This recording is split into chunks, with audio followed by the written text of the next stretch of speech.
let's make sure young people understand just how diverse even American Jewry could look like. We have a long fight ahead of us. Here I am. Here I am. Here I am. And here I am. Here I am. And here I am. And here I am with Shai Davidai. My guest today is an Emmy Award-winning producer and director of a documentary film called October 8th. I know her because we met with reversed roles when she was the one asking the questions and I was the one being interviewed. And I am really excited about the opportunity to flip the script on her. So here I am with Wendy Sachs. It's great to be here, Shai. It's thank you so much for coming. I know you're very busy as we're recording this. Tomorrow, the film, your baby, that you have been working on for 16 months is coming out. Yeah. And I want to talk a lot about that. Mm-hmm. But before that, I want to talk about Wendy. Okay. And I'm going to start with a question I ask every guest. Wendy Sachs, what kind of a Jew are you? Oh, what kind of a Jew am I? I'm a secular one, but I have a very strong Jewish identity. I would say it's really baked into my DNA. I think of myself as Jewish first, always. You know, when people ask you, are you American first? Are you Jewish first? I'm Jewish first. A very proud, strong identity as a secular Jew. Have you always been that kind of Jew? Always. I mean, I went to Jewish day school, but it was a Reformed Jewish day school in Miami. I think it was actually the only Reformed Jewish day school at the time. But yeah, I loved it. I learned Hebrew, but only prayers. Like, I don't have any conversational Hebrew, so it was completely useless, all of my Hebrew. But yeah, I think I was just raised in like a tight-knit Jewish community, always proud of who I was, very connected to Holocaust history. And I think because I was raised in South Florida, you know, there were so many old Jews in Miami Beach. They'd come to our school. I would see the ink from the concentration camps tattooed on their arms. But the most transformative part of my Jewish identity, I think in my evolving, emerging one, was when I went to a program called the Alexander Muss High School in Israel in 1988. So it was during the first Intifada. And my family had never been to Israel. My parents had never been to Israel. I have no Israeli family members. Yeah, as so many people here in the States do, I actually didn't. And I thought Israel was exotic. I didn't know what to expect. And I remember landing in Ben Gurion and flying El Al. At the time, I was living in Miami. I'm from Miami. There were no direct flights between Miami and Tel Aviv, and I had to fly to JFK first, and I flew El Al. And I remember they played Hatikva on the plane when we would land, or when they land. I don't know when they stopped doing that. And I cried. I mean, I was 17 years old. And I went with my best friend on a summer program. It was 8 weeks in Israel, and it was an educational program, and you're like walking throughout the country, and you're learning, and you're studying, and it's very, very intense. It wasn't just like a birthright trip. It's a very intense educational program. And I kissed the ground, and I felt like I am home. You kissed the ground. I kissed the Was ground. Was that an instinctive, or did you follow pressure? No, it was not orchestrated. It was totally like, I got on my knees and I kissed the ground, and it just felt like, wow, I'm meant to be here. And I also just remember thinking that like everyone's Jewish. I remember driving around in the bus and thinking, oh, the people who are picking up the garbage must be Jewish, and the people who are, you know, working at the McDavid, which was like the McDonald's version and back then. And everyone's Jewish. What a wild thing. And there's Hebrew on the signs. And to me, that was the most insane thing when I saw street signs in Hebrew. I couldn't believe it. You know, in my childhood brain, when I thought of Israel, I thought of camels and desert, and that's pretty much it. You know, it's like so cliche. Many adults view it that way too. I still see it that way. But when I got there, I was just blown away and felt really connected instinctively. And then through this 8 weeks of just learning, and you travel, and it goes back to like Canaan, basically, period, and into modern day, and you're you know in the ground, and you're picking up and you're in the dirt, and you're seeing the artifacts and your connection to the ancestral homeland. And I couldn't believe it. I mean, when I was done with those 8 weeks, I flew back to New York. I met my mom. My mom wanted to take me to Broadway shows and take me to fancy dinners, but I came back like a total kibbutznik and a socialist, and I was ready to join the IDF. I mean, to me, Israel in 1988, even in the middle of the Intifada, and, sort of like feeling the hardships, and it wasn't the startup nation that it is today. I thought it was like rainbows and unicorns and the land of milk and honey. And I bought into all of that. And then you got back to the States. What was the connection, or how did you keep up that emotional, spiritual relationship with you? Well, when I was towards the end of the program, someone came from the Jerusalem office of AIPAC, and they told us about pro-Israel activism on college campuses. And I thought, oh, well, I'm going to do that. So I was going into my senior year of high school. Mm-hmm. And first, when I landed at JFK and saw my mom and told her that I was ready to join the IDF and not go to college and take a gap year or whatever, she was like, well, that's insane. Of course, you're going to go to college. You're not going to join the army in Israel. But what you can do is you can, be a pro-Israel activist. And so I learned about AIPAC when I was in Israel. And when I went to college, I went to Northwestern. During New Student Orientation Week, there was a table with an AIPAC sign, and I signed up to be a pro-Israel activist. There was not a lot of activism happening. Like, let's be clear, in the early 90s when I went to college, Northwestern was a very conservative campus. I was ready to do protests and rallies and all sorts of stuff, and there wasn't a lot going on. But I became an AIPAC intern that following summer, so that's where my sort of pro-Israel Zionist activism really began. And what did you study in college? Journalism. I was at Medill. I was at the journalism school. And you told me once about where your love for journalism and your love for Israel collided while you were in college. I don't remember exactly what I did. Tell me what I said to you. You told me that you were interested in doing a semester in Israel. Oh, right. And they said no. Yeah, I mean, I thought that my dream was going to be, writing at the Jerusalem Post, because even when I was in college, I mean, there's so much news coming out of Israel, right? It's just like, it's an endless amount of incredible stories. I imagined myself as a foreign correspondent, as a war correspondent. I thought of all of these, very colorful ways that I could pursue a journalism career. And while you're at Medill, you need to do a semester where it's basically an internship or a co-op. And I had asked if I could go to the Jerusalem Post or go anywhere in Israel to work, and they said no. Instead, I wound up in Traverse City, Michigan at a TV station. Do you remember why they said no? They didn't have a relationship with anyone in Israel, with any publication, with the magazine or TV or the newspaper. I mean, I don't think it was because they ideologically were opposed to Israel. But I was disappointed because my friends who were not at Medill were all studying abroad their junior year. And I wanted to study abroad, not just go to Traverse City, Michigan. But unfortunately, I did. I mean, you skip ahead. And I think that story that I told you was also in the context of, a dozen years after I graduated from college, and I get the Northwestern Medill Alumni Magazine, and I find out that Northwestern now has a journalism campus in Doha, Qatar. Mm. And I sort of scratched my head and thought, why would Medill be in Qatar? Like, what's Northwestern doing? Exactly. What are they doing in Qatar? That's so strange. And then, of course, after October 7th, I really became obsessed with the Northwestern and Qatar situation and wanting to unpack what's going on, which will be my next film, actually. We'll get to the next film, we'll get to that. Let's start with this film.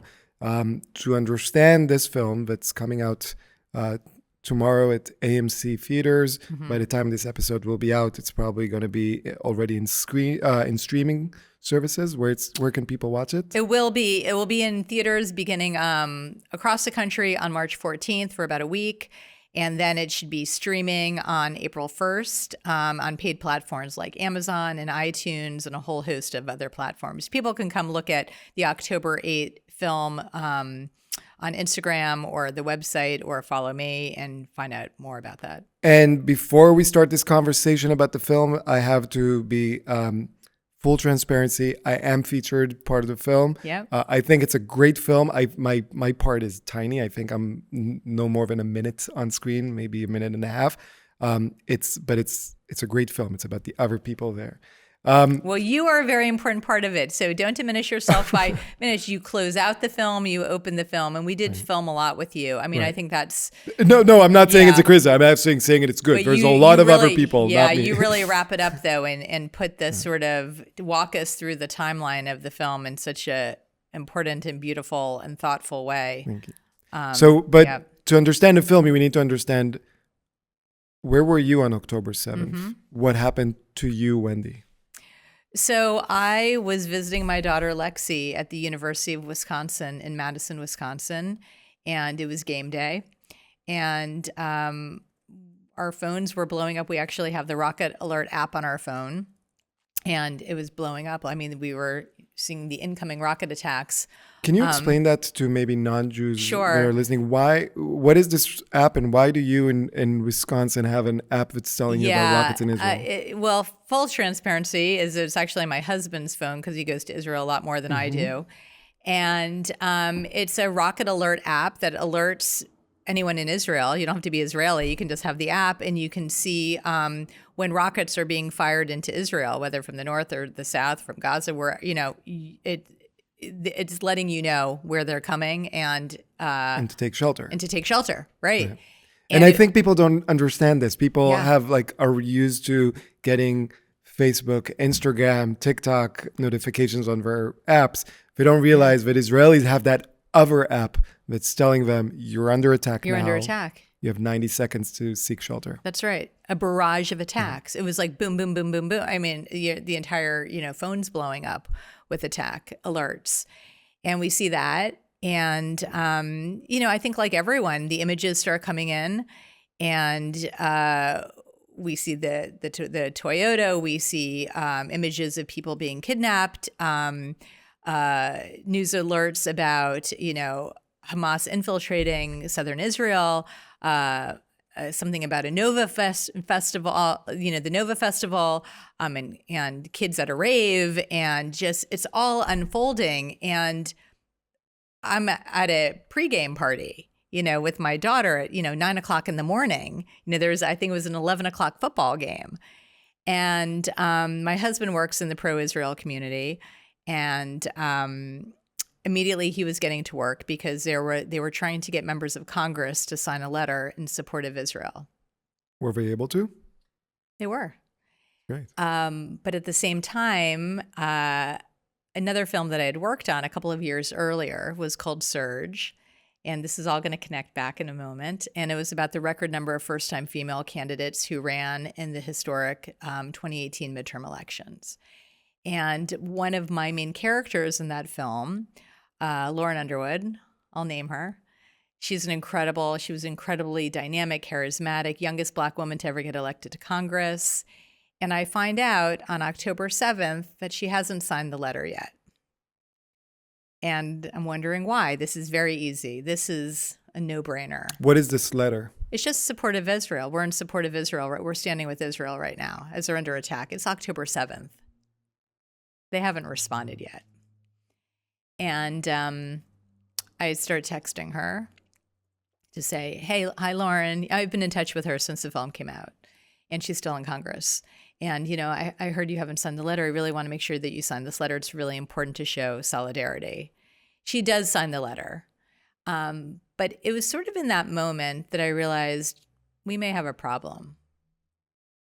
We may have a problem with the Democrats and with progressive Democrats.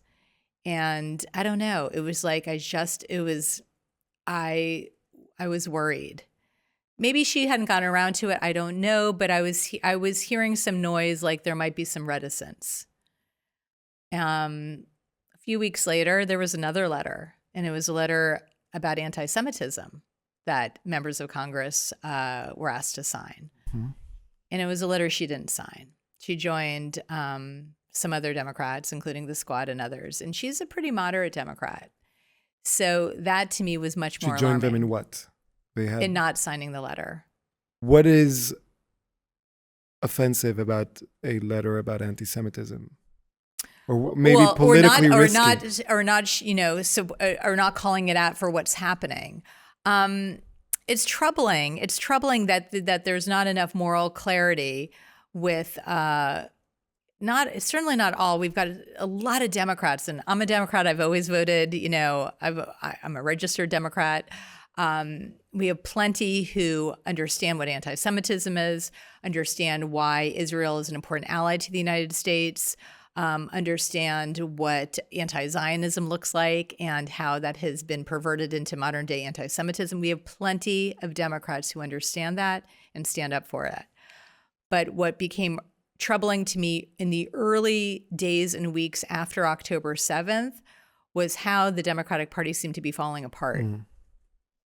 And so that hit at a very personal level. As someone who I've been political, I had just done a film celebrating the diversity of Democratic female candidates and embracing all of that and progressive values. And I mean, literally the film was like when I was casting the film, it was a Latino, African-American, like it was, we were looking to sort of celebrate the fabric of the Democratic Party. The fabric of American society. It's fabric of American society and of first-time female candidates. The film was about first-time female candidates looking to flip red districts to blue. I mean, it was very specific. So I think after October 7th, like so many people like Deborah Messing, who talks about feeling abandoned, I too felt that. I too have, been in social justice circles and, I would not say I'm a social justice warrior. That's not, I'm not an activist the way that other people are. I've been a journalist. I've worked in PR. I've written books. I've worked in television. I've been a TV producer. So I would not call myself an activist. I call myself a journalist. But at the same time, I do support progressive causes. And I think of myself that way. So it felt definitely very personal. And then within my own female professional networks, one in particular, a very high profile network with a lot of high profile women. It's a who's who list of women. And after October 7th, within a couple of days, there was a social media manager who's not Jewish and not particularly sophisticated or savvy, reposted the paraglider image. The BLM paraglider image. The paraglider, that's a reference to the Hamas terrorists that paraglided above the southern border of Israel and Gaza and started shooting from air on the Nova Festival. That's right. In that image, the BLM Chicago chapter posted it on, I think it was Twitter, maybe their Instagram account, I don't know, but it was definitely on Twitter. And that was very alarming to so many because people were like, wait, I support BLM. Wait, why would BLM be posting the Hamas paraglider as a celebratory image, like embracing Hamas's freedom fighters? Like what's going on here?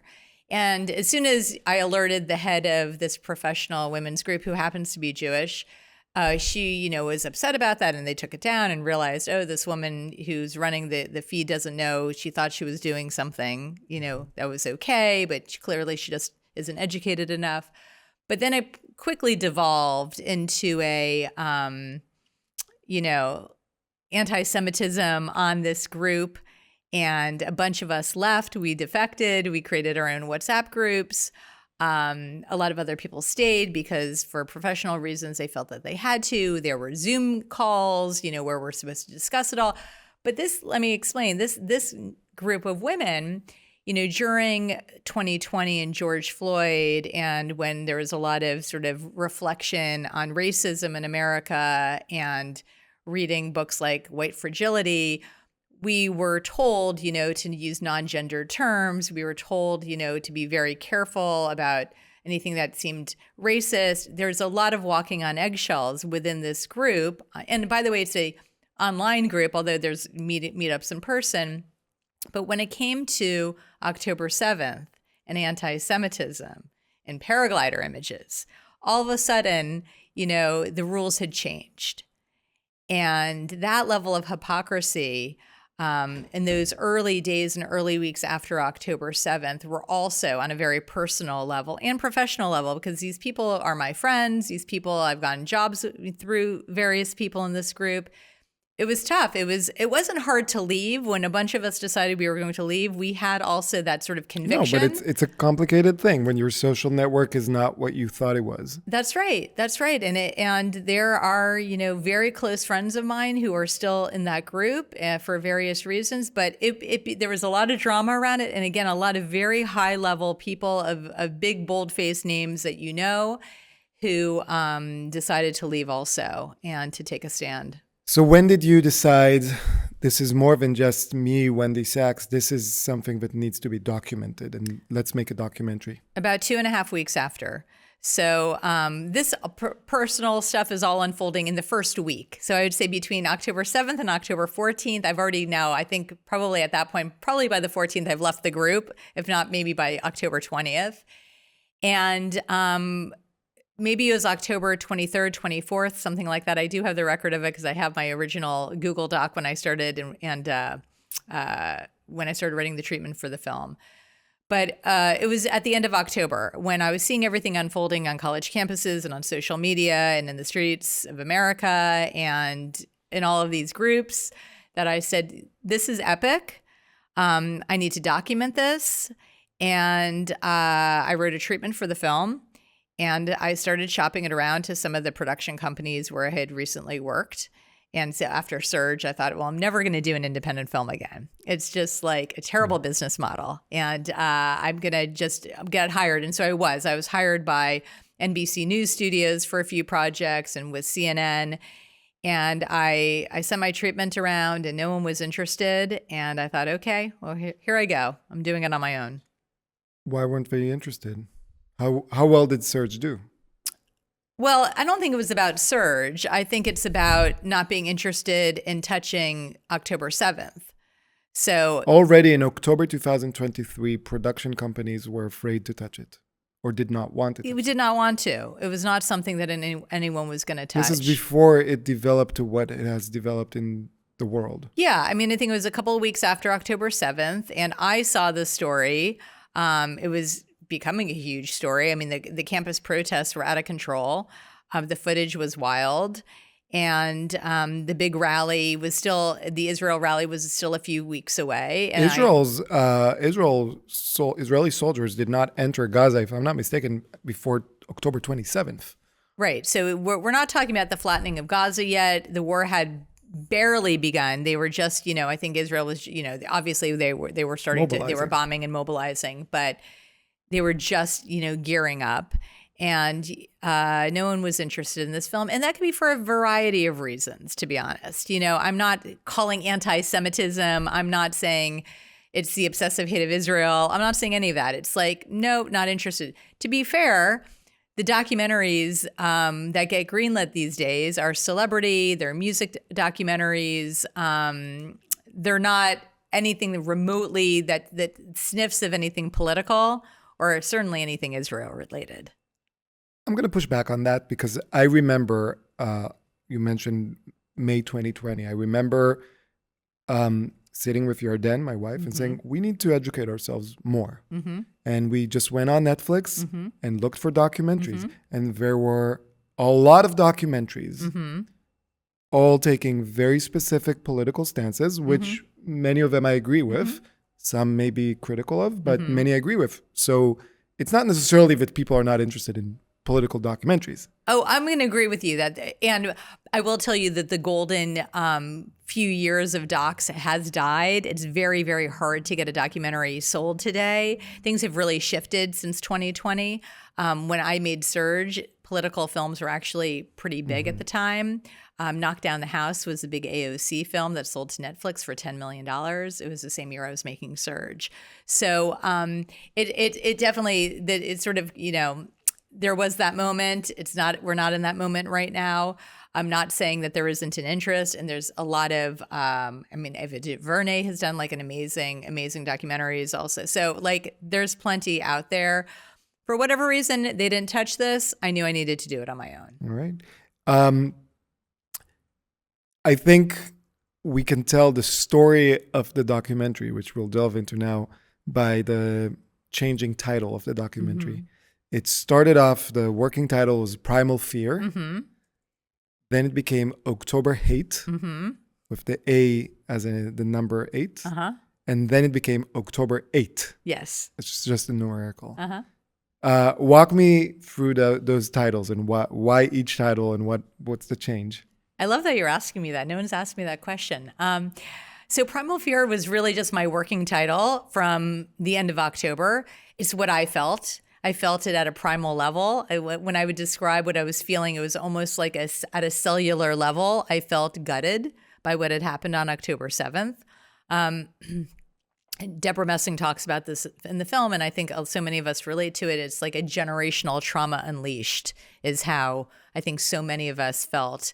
It was after I got a text message from a good friend of mine who, I call her sort of like barely Jewish, not really Zionist. I mean, I think she's sort of come into her own, but, grew up super secular, never had a bat mitzvah, from Shaker Heights, Ohio.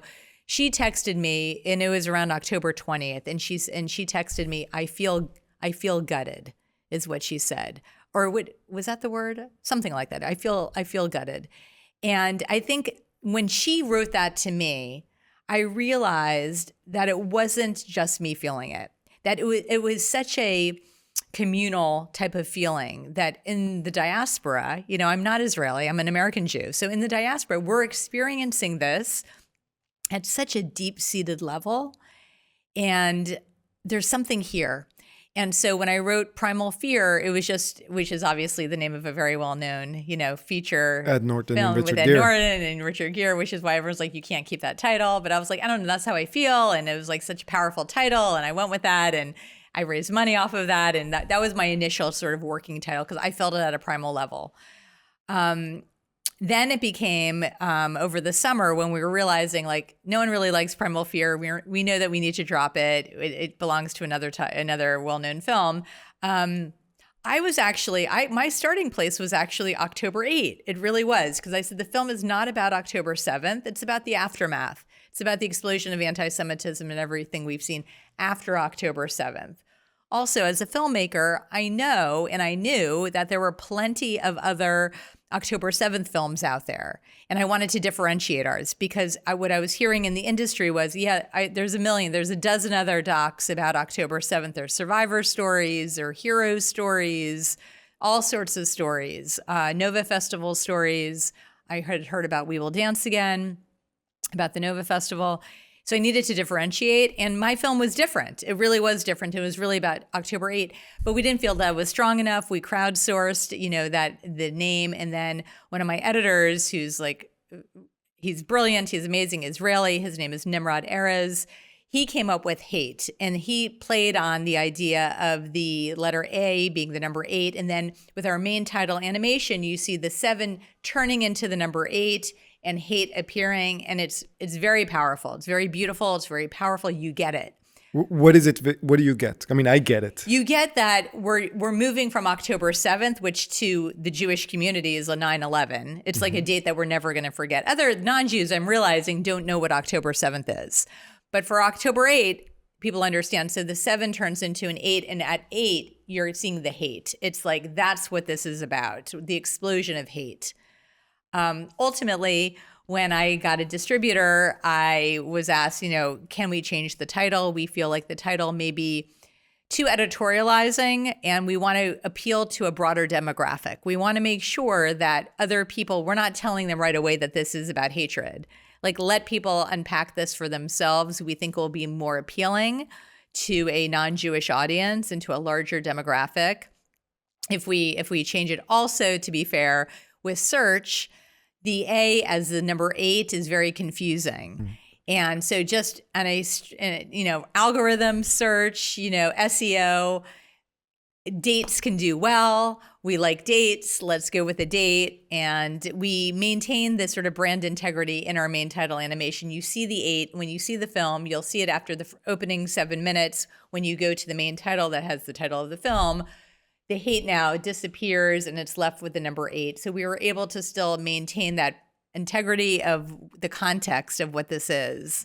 So, you know, Uh, you do some things for commercial reasons also. And at the end of the day, I want to appeal to a broad audience. That's the point. I think when I saw the movie once at a screening that you had, and my main reaction was, how do I get non-Jews to sit and watch this movie? Right. That's it. I don't care about anything else. They can disagree. They can hate the movie. They can give it a 1 star. I don't care. How do I get them to watch this for an hour and a half? Yeah. When you interviewed me a couple of times, so one of the times we talked about the fact that you said I could make an 8-part Netflix show with the amount of material and interviews that I have. Yeah.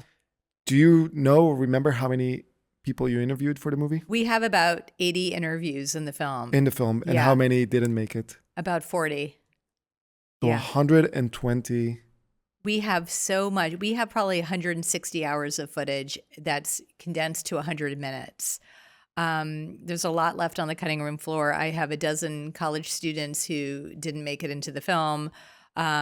Literally 40 other experts, smart people. So what kind of, so let's kind of, before we get to names, like who are the people that you interview? So you have college students. I have college students. I have experts in extremism like Lorenzo Vidino from George Washington University, Jonathan Schanzer from the FDD. He's a former Treasury Department official. He traces the funding of Hamas in America, he gives us a sort of through line from SJP to Hamas in America. Asaf Romorowski, he's an expert in the Middle East.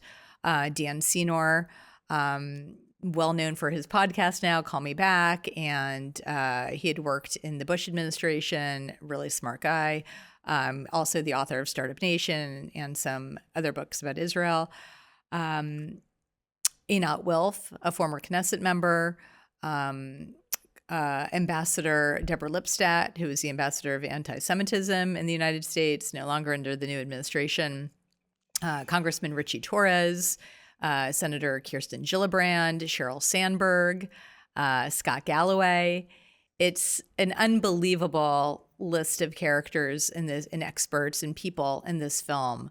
Really, really smart. I wanted to make sure that, first and foremost, I am a journalist.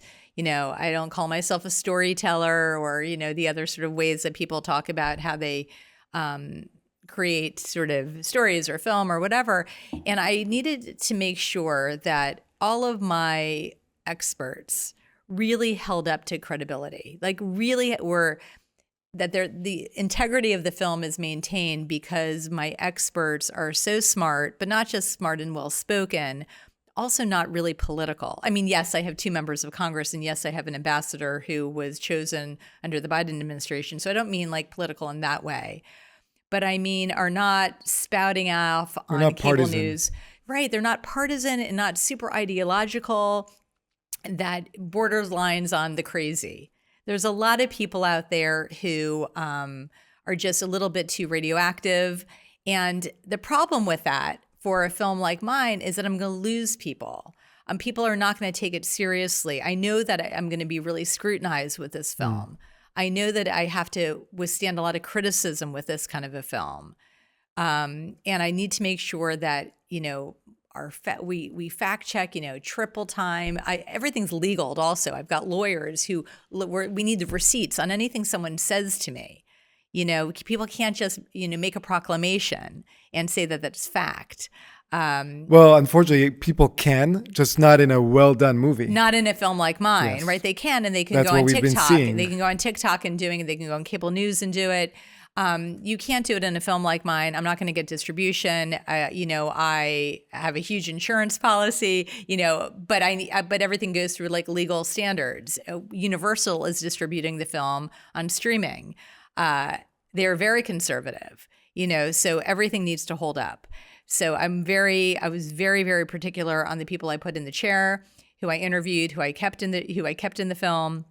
And then also who's a good talker, to be honest. A lot of it is just casting, who's got a good story to tell. with the college students, I interviewed a lot of college students in December of 2023. I saw a lot of people emerging, and people were online, and people were testifying before Congress. And so I reached out to all of these kids, and they're incredible. They're inspiring. They're poised. They're articulate. And then in February, I see a post on Instagram with a young woman named Tessa Wexler, and she has a sign that says Zionists not allowed. And she's standing in front of the Multicultural Center at UC Santa Barbara. And I think it was Deborah Messing who reposted her post, and it stopped me cold. As soon as I saw Zionists not allowed, I thought, oh my God, holy shit. That means Jew not allowed. And I immediately said, I need to reach out to this girl. And I started DMing her, and I said, I need to interview you. And once I interviewed Tessa, and a real storyline developed, because we follow her, and then she's the president of the student body at UC Santa Barbara, and there's a recall election because she's targeted as a Zionist, and it's an incredible story, and she emerges as like a real rock star hero in the film. Her story was so compelling, and there's a real arc to it, that we were able to become a lot more particular with losing some of the other characters who we thought might be in the film, because their stories just didn't have enough of an arc to them, or they weren't, I don't want to say that they weren't, some just frankly aren't interesting enough. Just hearing that you're being bullied or harassed or threatened. That is one of the unfortunate aspects of reality. When a lot of people are bullied and harassed and intimidated, not every story shines. That's which right. Is that's right. Horrific. Clearly in a perfect or almost perfect society, there would be very few stories, and every story would make it in. Sure. Yeah. So this was, we had to choose, you're choosing for what's the most compelling way to keep people engaged also, right? Like what's going to be the best storytelling. This is where storytelling matters. And so, that's how we decided. And I wanted to make it a diverse group of students also. That was really important. And Noah Faye came in at the very, very end of production. She's incredible. She's a Barnard student. She's Black. She's Native American. She's Jewish, beautiful. She spoke at the Israel rally. I had actually reached out to her in November, or the end of November, after I saw her speak at the Israel rally. I had wanted to interview her early on, and she was so overwhelmed by interview requests and by school, and she had turned me down. But and I'll share a story with you. So she had said no to me. I showed the film. My daughter, who is a college student, who's 21 years old, hadn't seen any version of the film until almost at the end of when we were like locking cut, meaning like we were finished with the film at the end of the summer. It was the end of August. I hadn't shown it to her yet. And I had her watch the film, and she said to me, Mom, where are the people of color? Where are the people of color? And I said, what are you talking about? We have Richie Torres, we have Ashagar, who's Ethiopian, Jewish, Israeli.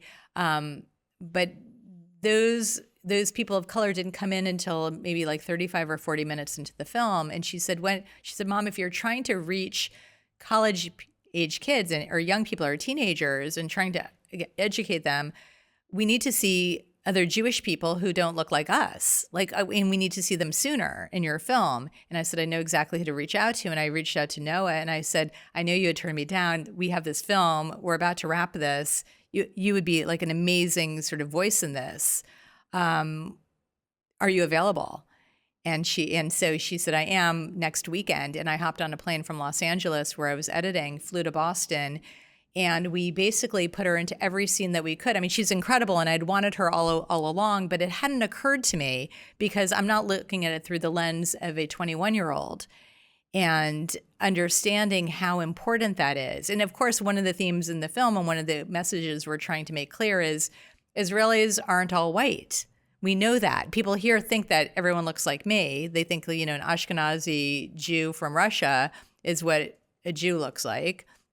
We know that's not true. We know if you go to Israel, half of you spend a minute in Ben Gurion, and if half you go to LA, you see the Jews in LA. Right. You got Persians, you got Iraqis, and Iraqis, right?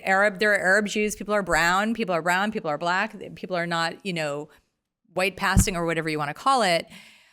Anyhow, that really transformed the feeling of the film to have Noah, in it and so many places. Also, she has an incredible story. So, like, on top of all of that, it wasn't just putting her in because of her skin color, but I knew that she had a great, compelling story, but I had sort of forgotten about her, in all of the months of production. And there were so many people, and there were so many things we're trying to weave together, and so many themes we're trying to coalesce, and important facts to shed to light. And I hadn't thought about, let's make sure young people understand just how diverse even American Jewry could look like. It's not just Israelis who, are not just people who are white passing, but it's actually American Jews as well. And make that point.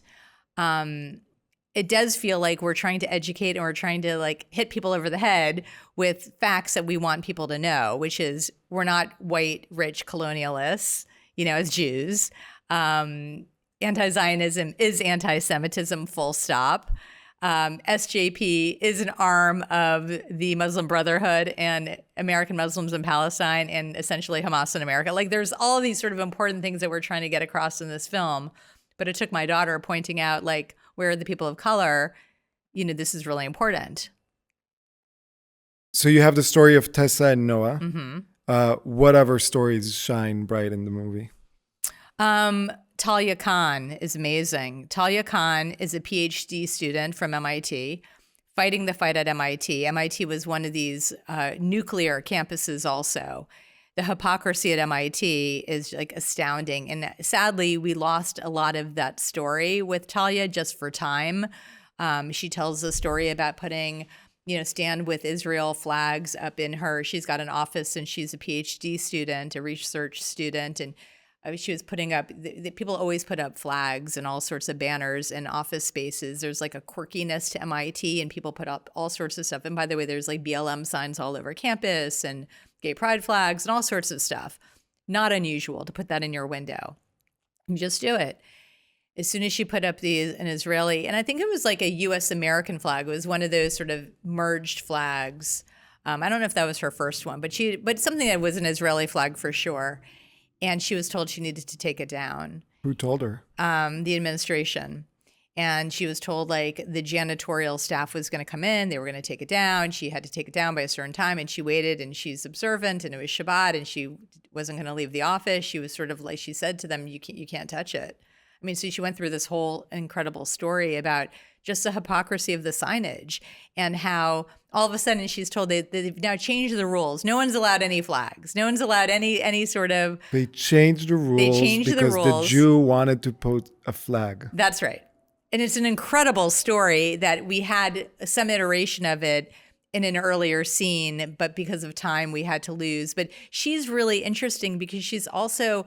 Her father is Afghan Muslim. So half of her family is hijabi. And so she gives a credibility when she talks about, the Islamophobia versus the anti-Semitism, which is the elephant in the room.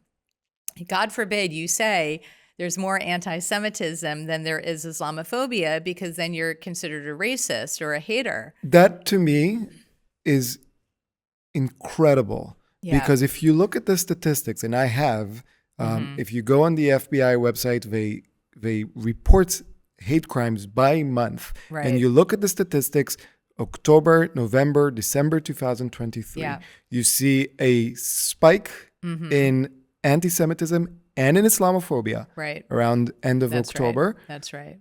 But you also see that anti-Semitic incidents reported and persecuted by the FBI are 8 times more than Islamophobic. That doesn't mean that Islamophobia doesn't exist. That's right. It doesn't mean that it's acceptable. Right. But the numbers don't lie. There's just more. There's just more. And if you look at the percentage of population, anti-Semitism is the #1 hate crime per capita of the grouping. That's 100% correct. And we have Michael Masters in the film talking about all of that. He's the head of it's called the Community Security Network. It's an acronym like that. They basically do all of the sort of protection of the Jewish community in North America. He gets the FBI alerts every morning, like a briefing every morning about threats to the Jewish community across North America. And he talks about the data. I mean, they report also, they're tracking, they've got like a headquarters, it's wild, like their own headquarters in Chicago. I've been there where people are working 24/7 tracking online hate that's targeting Jews. It's wild. So yeah, we are not saying that there's no Islamophobia in what she says in the film. I'm just saying that there's more, anti-Semitism at MIT than there is Islamophobia. That's just a fact. Look at the data. And I think it gives it, because she's, her family's half Muslim and her father's Muslim, she can speak to it with a credibility that maybe others can't, So that's why she's such a great character. And just coincidentally, she was in Israel the same time I was on my second trip to Israel in June. This is like the wildest thing. It's when you travel to Israel, most people, maybe not always, but often you land very early in the morning and you can't check into your hotel room. And so I landed at, 7 o'clock in the morning. I get to my hotel, it's 8 o'clock. My room's not available. I'm on the beach and I take a walk on the Tel Aviv promenade. It's like maybe 9 o'clock in the morning. And I walk right into Talia Khan, who happens just to be in Tel Aviv because she's doing something about anti-Semitism as a student, and she's like presenting to the Knesset. And anyhow, I said to her, will you come down to the Nova site with me? I'm going to be filming in a couple of days. And she said, sure. And then it becomes one of these really beautiful, powerful scenes in the film because we connect her back from my first shoot with her in New York. I also filmed with her at MIT, in Boston, or in Cambridge. And now she's in Israel with me. So it just was this like serendipitous moment that she happened to be there, and we literally walked into each other on the promenade. Yeah. So any non-student stories that shine in the movie? Lorenzo Vadino, the head of extremism at GW, or the head of anti-extremism department at GW, not Jewish. One of the things was really important to me to bring people into the film who are not Jewish. And as our experts, like not everyone should be Jewish. And Lorenzo, Italian Catholic from Milan. And when he told me the story and told us during the interview about this hotel incident in the Marriott hotel room in 1993 with Hamas members in America who were trying to figure out how to use messaging that was going to ingratiate themselves with an American audience. When they're speaking to people on the left, they're going to speak in terms of apartheid and colonialism. And when they're speaking to people on the right, they're going to speak in terms of patriotism and the founding fathers. This is 1993, okay? This is, just to paint the scene, this is a conference in DC? It's not a conference. They're actually sitting in a hotel room, in a Marriott hotel room. Maybe they had come for a conference. It's like a meeting. It's a meeting. It's like a meeting. like business people going on a meeting. They meet in the Marriott, but instead of talking about how do we ship more units, how do we cut costs, is how do we undermine American democracy? That's right. And they're members of Hamas. They're members of Hamas. In 1993, Hamas was not declared a terrorist organization in the United States at the time, just to be clear. But the FBI, they were doing a wiretap, and I don't actually know exactly why. I should ask Lorenzo why that was. But he told us the story in this interview, and it was really mind-blowing. And not only that, we were able to get that FBI wiretap. So it's part of the film. And it's a big reveal in the film because it just shows that none of this is new. This has been seeding on American college campuses. And by the way, and none of this is organic. It's not organic. They're sophisticated, they're smart, they're well-funded, and they've been playing the long game. And they also talk about in this phone call about infiltrating media institutions. So they know that to get into the American cultural milieu and the mindset and to change hearts and minds, they need to be on campuses and universities, and they need to be in the media. And there's a way to sort of persuade the different audiences depending on their political ideologies. Very clever. So when we're hearing words like apartheid and genocide and white colonialism and all this stuff being associated to Jews and to the state of Israel, We know where it's coming from, and it's not new. I think to a lot of people post-October 7th, it was new. They were like, "What? How did this happen? What's been going on here?" Because I think a lot of people in the Jewish community feel like they were asleep at the wheel.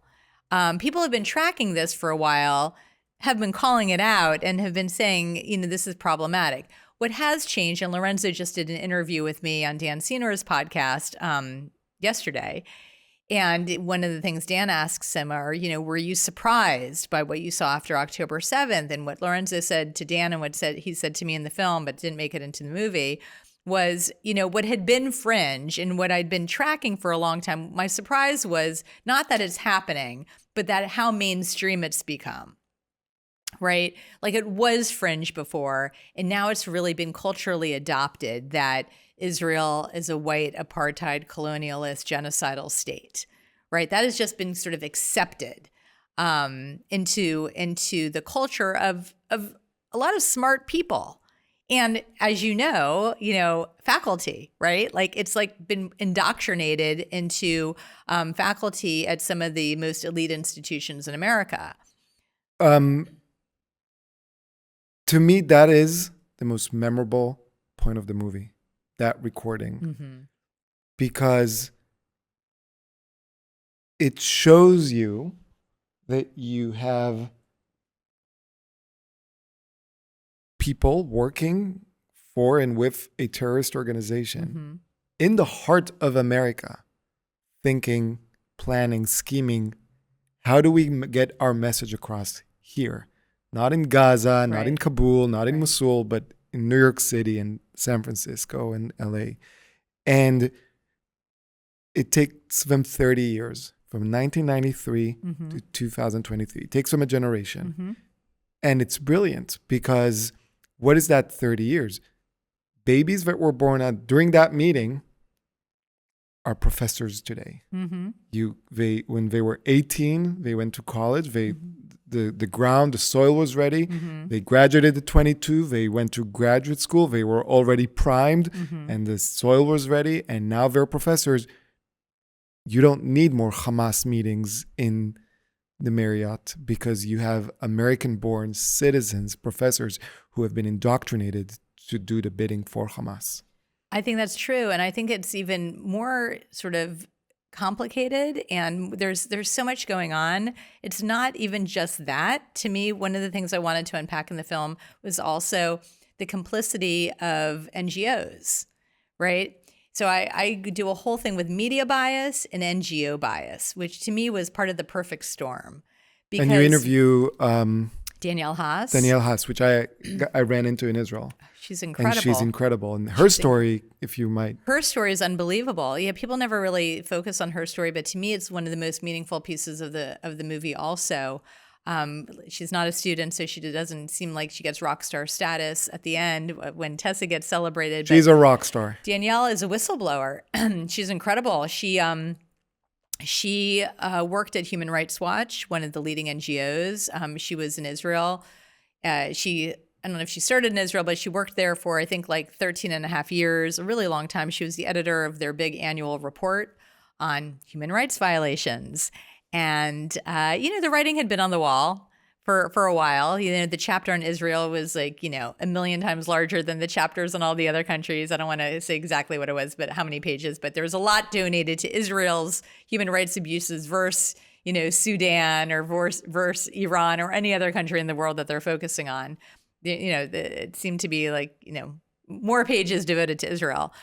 But it was after October 7th when she realized, first of all, she was the only Israeli part of Human Rights Watch, also living in Israel, of just what was happening and about how there was sort of no airtime given to what was happening with Israel, with the hostages, with the murdered. There was a lot of concern for the Palestinians when she was on her Zoom calls and when they were having. They should have concerns for the Palestinians, but they should have. But there was a dismissal. Yeah. And that's the problem, not the concern for Palestinians. I like that you're clarifying. Not a concern of what's happening in Gaza. Of course, people should be concerned what was happening. What was problematic for Danielle was there was no airtime given to what was happening in Israel. And also there were some really problematic tweets that the organization had been sending out that also showed sort of a hypocrisy when it came to other events that have happened, similar events where women had been raped in other parts of the world, and just ignoring that had happened, not wanting to admit or confront the reality that had actually happened to Israeli women and girls. So she winds up leaving and quitting, and it's a big deal. But what I want to just say about the NGOs is, when Amnesty International calls Israel an apartheid state, and they have been for decades, right? Years. I don't know how long. I should probably know exactly when it began, but it's been a very long time. And Human Rights Watch and Doctors Without Borders and all of these various NGOs that people in America look to these organizations as like the good housekeeping stamp of approval when it comes to doing good in the world or doing bad. And I can't emphasize it enough. Among my friends and my professional networks, I know that people look to that. And when they say, but Amnesty says this about Israel, Human Rights Watch says this about Israel, this is where people are getting their information. So it's not just ideologues and faculties at Columbia University. It's, the New York Times looks at Amnesty International, reports what Amnesty says about Israel. That's also really penetrating, people's mindsets about Israel. And I think that there's really so much going on here that it's complicated. And it's also why telling this story was such a bear. I mean, it was like a Herculean effort to sort of jam all of this in, create something that's engaging to watch, and the pacing moves, and the facts are all correct. And, it's you're really trying to unpack how we got to this moment where Hamas is being celebrated as freedom fighters rather than as terrorists in America. And Hamas's victims are being dehumanized. Right.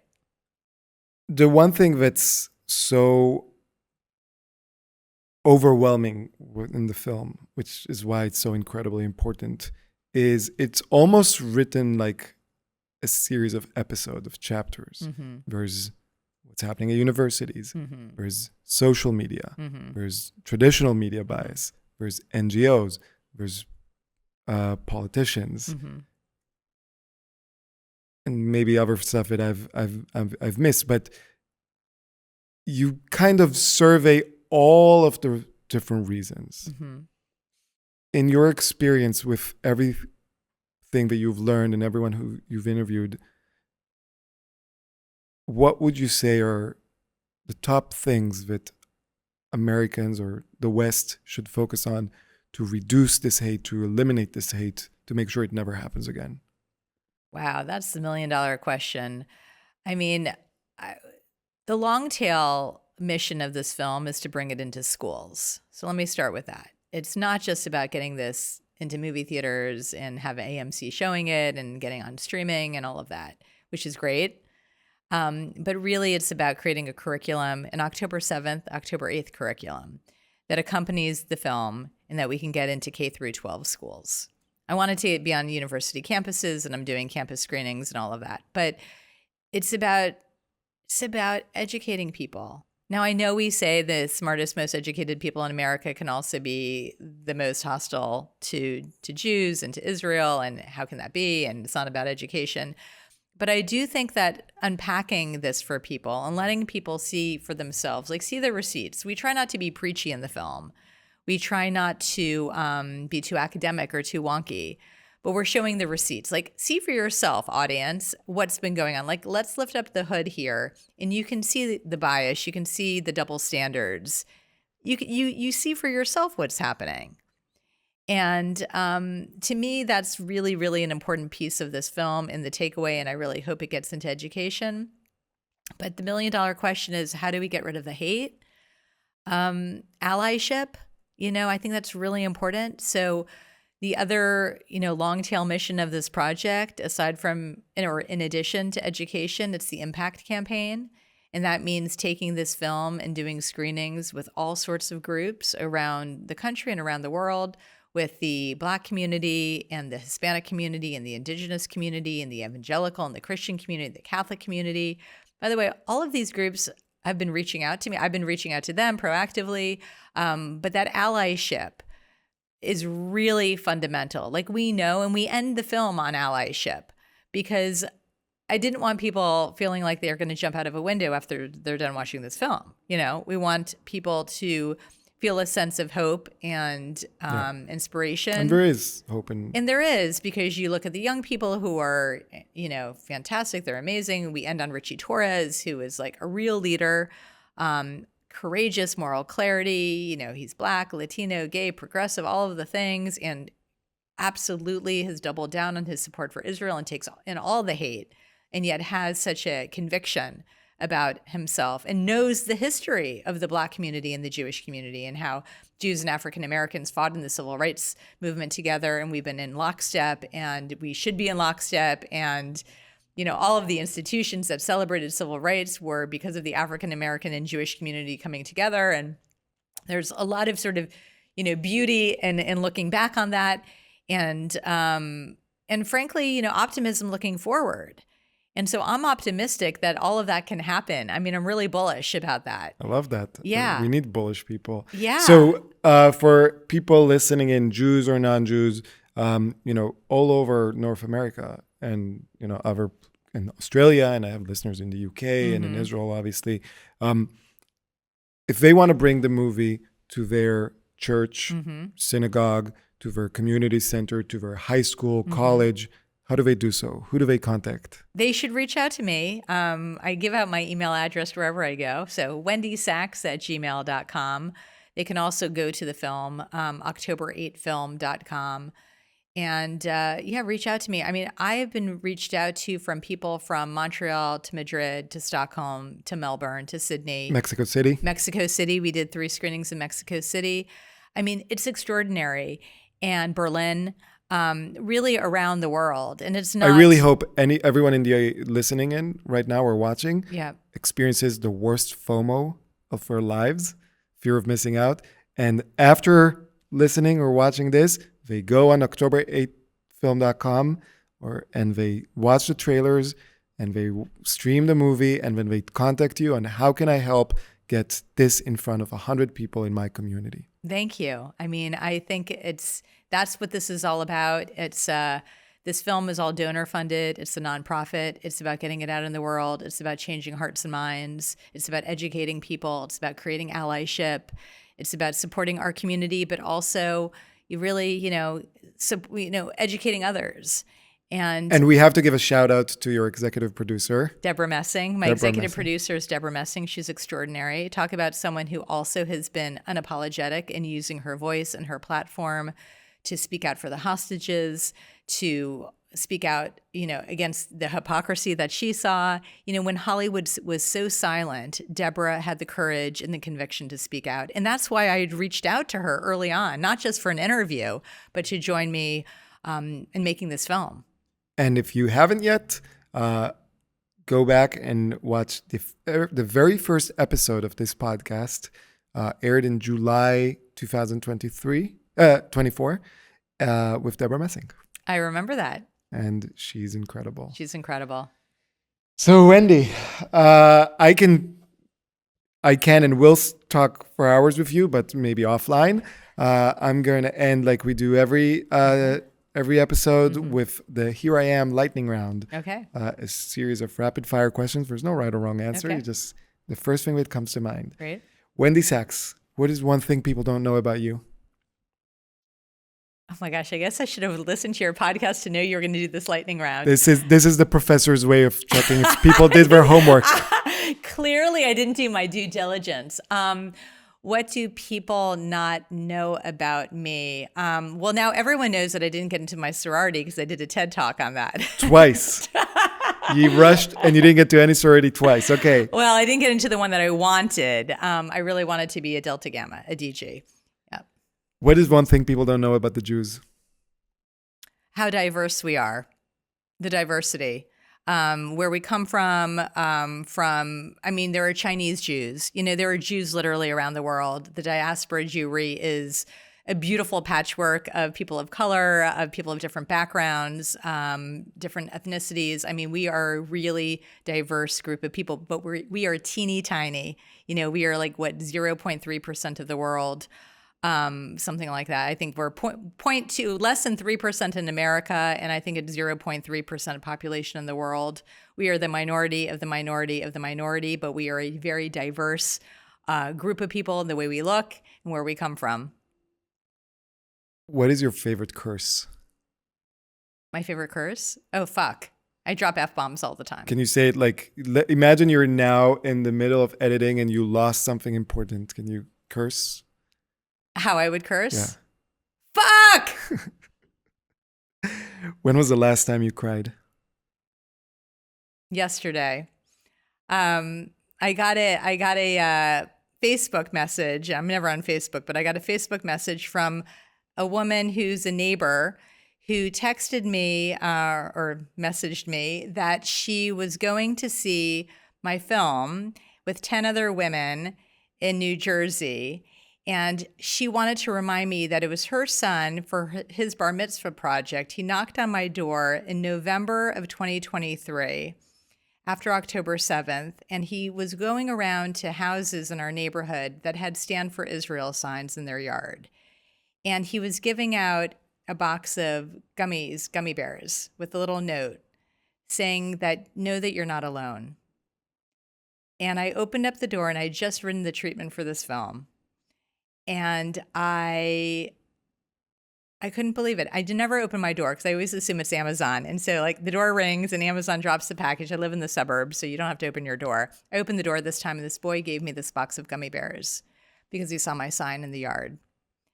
And she randomly texts me, Wendy, I think, are you the director of this film? My son knocked on your door. And I couldn't believe it. And that box of gummy bears is still sitting on my desk. If you could have any Jewish person over for Shabbat dinner from any moment in history, dead or living, who would that be? Golda Meir. I have a figurine of Golda Meir also on my desk as my inspiration. And I bought it actually before October 7th. I had bought it the summer before when I was in Israel. And I don't know, I was always sort of obsessed with Golda Meir. I know that she's flawed, and I know that she wasn't a perfect politician, and she definitely made mistakes politically and in all sorts of ways.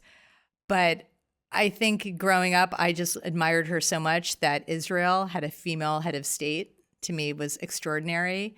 You know, I'm a product of, the 80s, 70s, and 80s, and I couldn't believe it. And I couldn't believe that we haven't here in America yet. And to me, she's still a hero.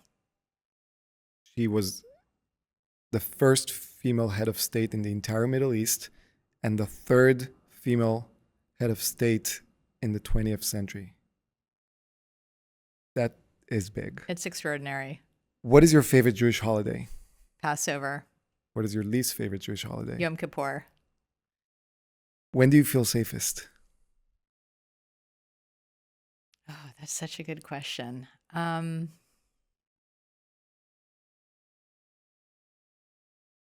do I feel safest? I don't really walk around feeling unsafe. But I like big cities. I actually feel safest when I'm walking around New York City, the Upper West Side, which I maybe today feels a little bit unsafe, or certainly where you hang out on the Upper West Side. But I don't know. It's my happy place. When do you feel least safe? I felt really tense when I was actually filming at Columbia University. Speaking of the Upper West Side, but that's is a different time. During the filming of this documentary, I had a crew with me, and it was during, I don't know if you were there that day. I don't think you were. I filmed there a couple of times, once when you were there. I think it was December of 2023, because we used footage of that day. And I got into the mob, and a lot of people, everyone was wearing masks. And I had a cameraman who was filming sort of the, outside of where I was in the periphery. And I got into the mob, and I was filming with my phone. And I'm someone who, like I said earlier on, I wanted to be a foreign, a war correspondent. I saw myself always, like, I've taken a lot of risks in my career. I've done sort of crazy things with investigative journalism and walked into crazy areas. Never really worried for my safety, felt sort of arrogant enough to not be concerned. This was the first time that I actually felt concerned. I was filming faces, and I was filming on all a of these campus students. in New York City. Technically, I was outside the right gate. outside the I was outside of the campus. gate. But I in didn't- the I biggest, probably one of the most important cities in North America. That's right. And it was really hostile, and it was suffocating. And and it was the first time that I really felt, wow, maybe I shouldn't be doing what I'm doing right here. I shouldn't be filming. Not to say I shouldn't be making the movie, but I shouldn't be filming. Maybe I'm putting myself at risk. I had people shouting at me and all sorts of stuff.